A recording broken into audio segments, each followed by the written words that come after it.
সকল কর্মী ভাইদেরকে আমি জানাচ্ছি নির্দেশ করবে যে আগামীকাল দীর্ঘ প্রতীক্ষা, নেতাকর্মীদের মধ্যে উচ্ছ্বাস, আবেগ সমস্ত কিছু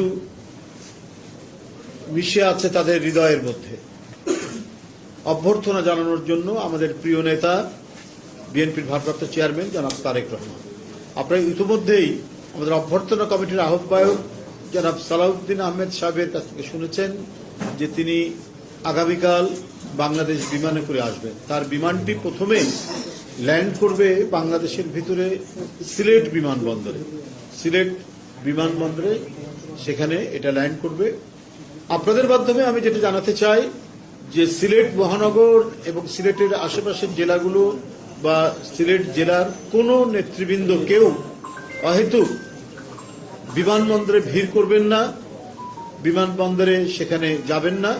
উনি ওই বিমানেই ঢাকায় এসে পৌঁছাবেন এবং ঢাকায় উনাকে আমরা এখানে তার আয়োজনের যে প্রস্তুতি নিচ্ছি তাকে তিনি আসবেন, এসে তার মা দেশনেত্রী বেগম খালেদা জিয়া আমাদের গণতন্ত্রের প্রতীক, সংগ্রামের প্রতীক, এদেশের এক মহান জাতীয় নেতা, তিনি আজ জীবন সন্ধিক্ষণে, জীবন সংকটে এভারকেয়ার হাসপাতালে রয়েছেন।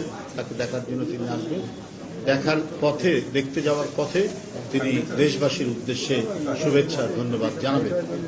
তো সেই ক্ষেত্রে আমার মূল বক্তব্য হচ্ছে যে সিলেটের কোনো নেতৃবৃন্দ কর্মীরা সিলেট বিমানবন্দরে সেখানে উপস্থিত হবেন না এবং অহেতুক সেখানে ভিড় করবেন।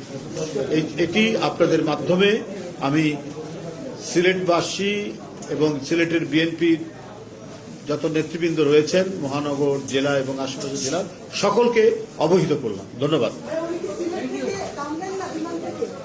আমি যতটুকু জানি সেটা ওখানে কি অ্যারেঞ্জমেন্ট আছে সেটা আমি বলতে পারবো না, তবে না নামারই কথা, নামলেও তিনি ওই ইয়ের মধ্যেই থাকবেন।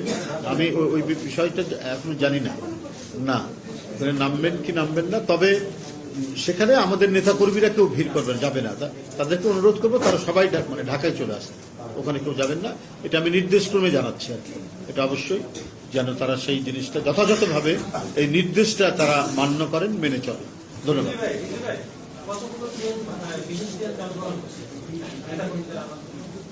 বেশ কয়েকটা, এখন যথার্থ এক্সাক্ট সংখ্যাটাই বলতে পারবো না। 7 রুটে এটাই করা হয়েছে। আমি পরবর্তীতে কোনো ব্রিফিংয়ে আমি টোটালটা জেনে আমি আপনাদের জানাবো। ধন্যবাদ।